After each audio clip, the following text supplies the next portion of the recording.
introducing Jim Wheeler, who's the president of CPRS, well, soon to be past president, and he's going to take it from here. These are our CAP talks. These are a part of the California Action Plan, and little vignettes that will give you just a little bit to take and chew on, some timely topics. So with that, I'll turn it over to Jim. Thank you very much. The California Action Plan was a vision of CPRS headquarters and the state board about 3.5 years ago. It builds upon the Vision, Insight, and Planning project, which was done in 1999 by a bunch of dedicated professionals that saw a need for being able to tell our story. So the VIP tells you the benefits of Parks and Recreation, how we create community, all the things that Parks and Recreation programs do for communities, and helped us tell our story to be an essential service. 20 years later, we thought we should revisit the VIP.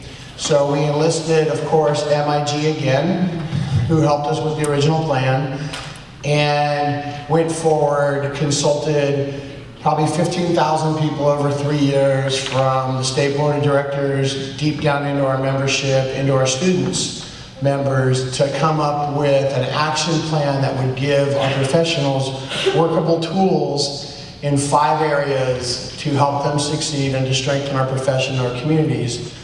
Innovate, collaborate, communicate, educate, and evaluate were the 5 key tenets of the CAP, in no particular order. They're all important. I wanted to come here today to thank everybody who helped in any portion of gathering data and helping with the CAP. I wanted to particularly thank MIG for their leadership in the CAP program. Over $70,000 in pro bono work went into the project from MIG. It's a beautiful outcome, and I'd like to introduce Cindy Mendoza, Senior Project Planner from MIG, to tell you all about the California Action Plan. Cindy. We are very excited to be here today to introduce the California Action Plan and to bring it to its official launch as it moves forward into the future. As Jim has indicated, it has been a substantial partnership and long project to bring it to this point. And it did grow from an original partnership between CPRS, MIG, and professional leaders from across the state of California, who back in 1998 and 99 needed to set forth a vision that unified our profession. It was really interesting at the time. There were different agencies doing strategic plans. So, for example, if the California Parks and Rec Society had a strategic plan to benefit its members and its staff, what VIP did that was incredibly unique was to set a vision for the entire profession, all of Parks and Recreation professionals across the state of California, bringing them together as allied partners to move forward in the work that we do. And in doing that, they position Parks and Rec as vital partners in building communities. And that is one of the biggest things the VIP plan is known for. The vision statement: we create community through people, parks, and programs. That vision statement carried not only through the state of California, it was adopted by many agencies, but went way beyond that. Well across the nation, we see it in a variety of different states, from the East Coast to the Midwest to the mountain states, and of course here in California. Also important from that plan was the fact that it contained about 64 pages of really solid information and strategies on how to move forward in the future. It included guidance such as improving communications and identifying a brand for Parks and Recreation. And out of that grew the Parks Make Life Better campaign that most of you are familiar with today. So fast forward a bit, times have changed, as Jim has mentioned, in the last 20 years. There are new recreation trends and activities. I mean, seriously, when you think about it, pickleball wasn't a thing 20 years ago. Dog parks were just coming onto the scene. Our recreation field is incredibly different. Demographics has changed. We're now all familiar with the silver tsunami and the aging population. Again, 20 years ago, that wasn't part of our conversation. We're also now well aware of the cultural diversity, not only within our agencies, within our communities, within the people who are participating in our Parks and Rec programs, and that also is changing the way we do business. In addition, we are working with new alliances, collaborating with other professionals, the health and wellness industry, for example, in terms of park prescription and getting people outside. That also is changing the way that we do our work. And of course, new technologies affect everything from maintenance to registration to, of course, the impacts of social media on our marketing and communications. And there are new priorities for our communities. So all of that helped us recognize that it really was time to update the VIP plan. It stood for Vision, Insight, Planning. And we wanted to continue to be visionary, to continue to be insightful, and to prepare ourselves through good planning for what we needed to know for the future. But we needed to do it in a different way, reflecting the new times. And so we created this three-phase planning process, starting back in September of 2015, to really work to identify what are the new priorities of professionals and what does that mean for this new planning effort. So as Jim mentioned, we reached out to over 15,000 people, and we did so in a way to make sure that we were involving not only the best and the brightest of CPRS and the best and the brightest of the profession, but everyone from brand new park and recreation professionals who bring a different perspective to what it is we need to be doing over the next 20 years, to reflecting the fact that we want to involve not only city agencies, but also districts, counties, state, other organizations and these allied partners in this planning effort. Beyond that, we also wanted to make sure that the plan represented both rural areas in California as well as the biggest cities in California and all of the perspectives that come from that. So we had many different activities, from an online questionnaire through a variety of things that happened in conference, including interactive polling sessions, educational sessions, several booths, pop-up kiosks. Again, a variety of ways to get your feedback on what was important for this new planning effort. And what we found was most important is action. We really want to do things for our communities. When we talk about creating communities and the benefits that are associated with that, we want to achieve those. You are Parks and Recreation professionals. We like to win. We like to do things. We make things happen. We bring the synergies and leverage the resources that are needed to be successful. And with that changed the way we were looking at the California Action Plan. And so it wasn't just an update of the VIP plan from 20 years before. It wasn't 64 more pages of strategies on how to move forward into the future. But it really looked at things differently so that we could have the tools and resources we needed to be successful in our profession. So the VIP plan from 20 years ago is still our guiding strategic plan. It still holds true today. On the other hand, the California Action Plan is added to that. It is an actionable, living document that is going to carry us forward with the tools and resources to better do our jobs and be very successful in the way that we go about creating communities. So what does that mean? Many of you have seen the graphics, and if you were in the opening session, you've heard a bit about the priorities and different elements of our action framework. An action framework is that framework, as the banner shows here, that defines our core values, our vision, our mission, the trends that we'll face in the future, our core competencies, the goals that we have for ourselves, as well as the strategies for moving forward in the future. And with that, through research, we found that the driving core values that keep us moving forward are things like integrity, leadership, community service, accountability, health and wellness, innovation, playfulness and celebration, because Parks and Recreation professionals like to have fun and ensure our communities are having fun, but also a respect for the diversity of our profession and of our communities. We also found that there were several priority trends that we need to address, challenges that we are all facing. Even though we work in different communities, we are facing some similar issues and some opportunities as well to improve communities through health and wellness, by considering social equity, by addressing changing technology, by working as partners in a collaborative way with other organizations, by integrating social media, revenue generation and cost recovery strategies, respecting the demographic and cultural diversity of our communities, ensuring that we are taking care of our assets as we move forward in the future.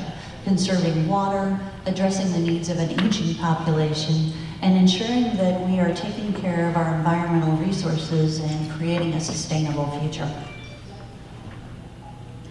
We also discovered that in order to address those challenges and rise to the opportunities that we are facing in this world, we need certain skills, competencies, knowledge that are going to help us do our job better. And what's interesting is they include some of the traditional skills that you would need in order to move forward. But the things that we heard were most critical were the ability to communicate and tell our story by being leaders in our community, to articulate in a way that is both powerful as well as significant the importance of parks and recreation in supporting the quality of life for all of our residents and for the environment of our community.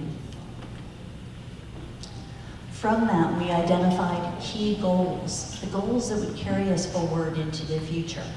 In our profession, we will make sure that we are promoting health and wellness, supporting the economic vitality of our communities, creating recreation experiences, but even beyond that, fostering social cohesiveness. We support human development through people, parks, and programs. We are protecting natural resources. We are strengthening our community identity and sense of place. We are facilitating community problem solving and supporting community vibrancy.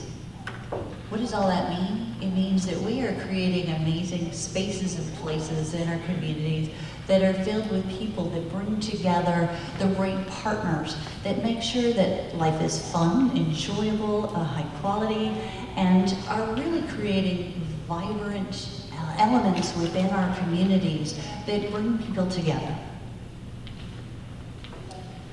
So to go back to the VIP plan and where we started with this visionary statement. We create community through people, parks, and programs. And that vision statement guided us for 20 years. What's interesting is we realize it still holds true today, but it continues as our mission.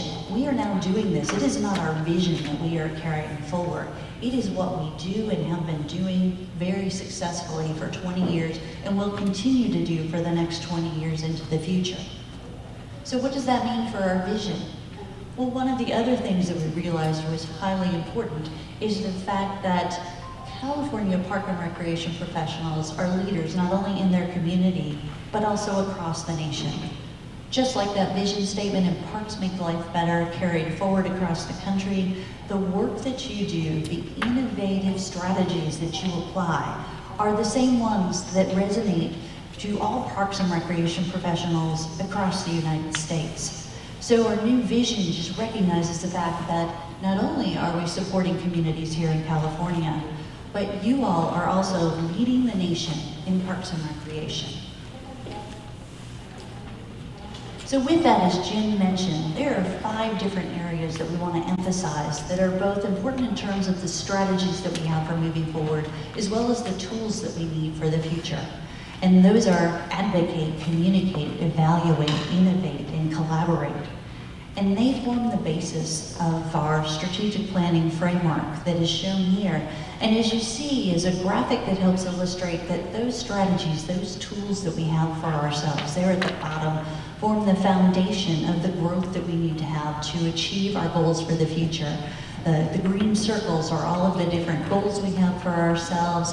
The red, we create communities through people, parks, and programs, emphasizes that that is and continues to be our guiding framework in the way that we operate. But again, as part of the growth of the tree, and for all of those who were there in the welcoming session and saw Jim's presentation, you see that leading the nation in parks and recreation continues to elevate us, to help us make progress, to make us be more successful, and as our logo also says, to continue to make life better. So what does this mean for you all? It means that instead of just a plan, instead of just a document that tells us how to move forward, we are creating a toolbox, because we all know that it's all about the tools that we use to be successful.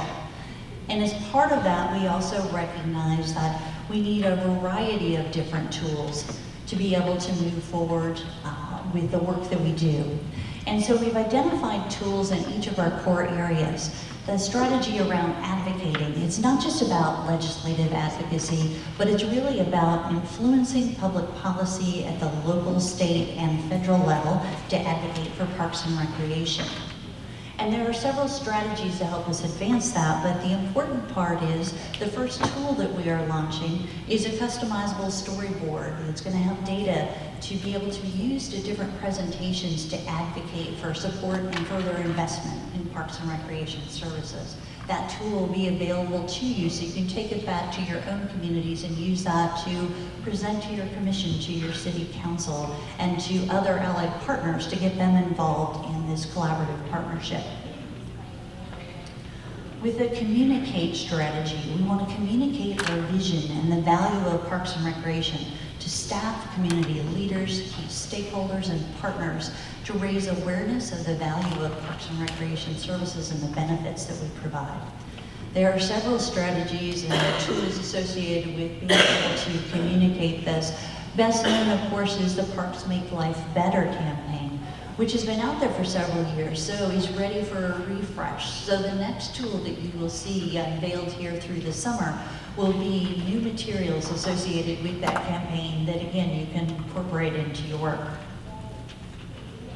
In the evaluate category, we heard from people that they really need better information to provide data-driven services. So we want to research and document successes and track performance measures across the profession so that we can measure the outcomes of success and continue to influence public opinion and policy.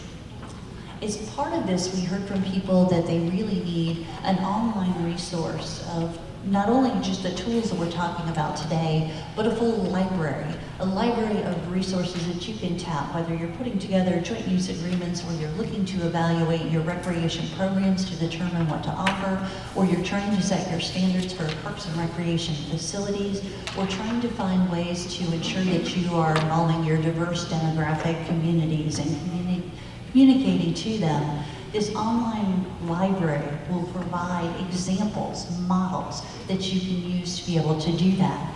And as part of that, it also identifies a way for us to communicate the innovations that we have and moving forward to the future.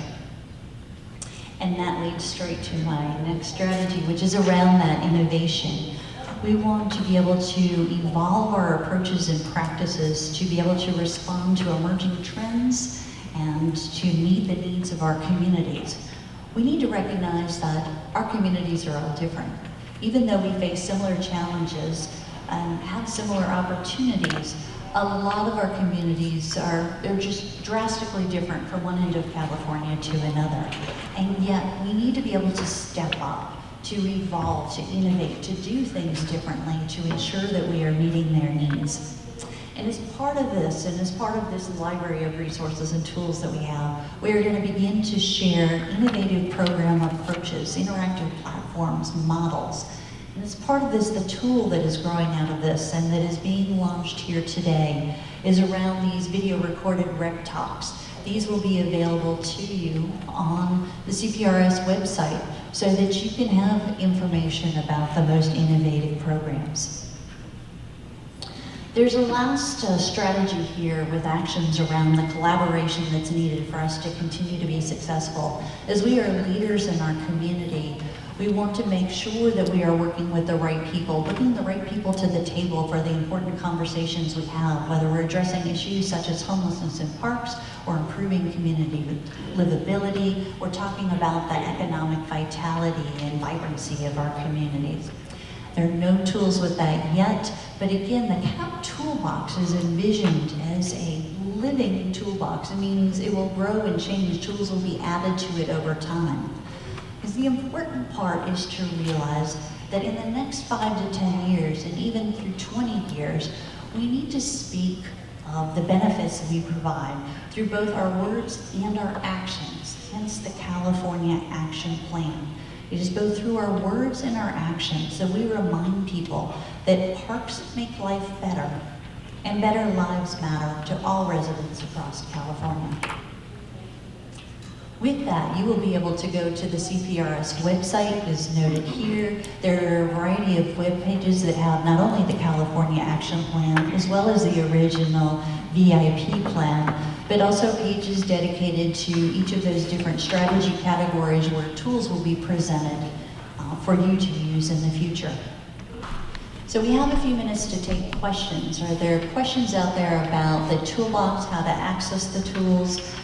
Because this is a videotape session, we will bring the microphone to you to ask your question. Thank you so much for your presentation. I've been fortunate enough to be in the field for 10 years, kind of as the VIP plan was falling backwards, as we were going forwards with Parks and Rec better, and now with the California Action Plan. I was wondering if you could speak to how we could see all three of these really working together as another tool for recreation professionals. And we spoke to it a little bit more, but if there's a bigger vision from CPRS itself. Certainly, that's a great question. So the VIP plan that still remains in effect has, again, multiple pages of strategies. They give guidance in a variety of different ways on things that you can do to improve your work as professionals, things that CPRS can do in terms of the leadership and training that they provide to you, as well as some of the benefits that you can move forward in your own community. So those details remain and are on the website as well. The California Action Plan is adding to that by updating the action framework to make sure that when we were talking about tools and tool development, we were creating the tools that would be most useful to you. So a lot of this process involved not only identifying the new trends, challenges, and opportunities, but then prioritizing the tools that would be most useful so that they could be unveiled. So at this point, there are a few tools that are being unveiled as part of the immediate conference. You know, as we celebrate 70 years of excellence, there will be 2 more tools that come forward over the summer. Beyond that, the CPRS board and leadership team are already talking about the new tools that they would like to continue to reflect on and bring forward in the future. So this is envisioned to be a longer process of providing the resources that you need. I don't know how many years ago, everybody, but I actually put the VIP plan on the back of my business card probably about 10 years ago. It's in 0.1 font. You need something to look at it to enlarge it. But guess what? Of course, everyone always has 50 business cards in their purse, but or wallet. If ever you got called to do a Rotary Club speech the day like they had a speaker canceled and they call you, and I wake up and I'm like, I'm doing a speech in 10 minutes. Now what do I do again? Okay, support, oh gosh, I have to put my glasses on. Economic development, health and wellness, all those good things. Well, guess what, gang? It's time every 20 years to update our business cards. And if I were you, I would take each of those words, collaborate, et cetera, and get those on the back of your business card. So you've got your CAP plan right there in your wallet or your purse or your briefcase or whatever you carry with you. And boom, whenever you're called upon, and you just have a moment where you're like, what do I do again? We do a lot every day. And so it's a great little cheat sheet. Next time you order your business cards, it's $5 extra to get something on the back. And that way you can take action right now for this CAP plan. This is awesome, everybody. We were ready for this next step, everybody. So take it to the next level, okay? Let's do it. Business card. Any other questions? No, with that, Cindy Mendoza, thank you so much. Thank you to MIG for all of your assistance getting this plan together so we can move forward in the future.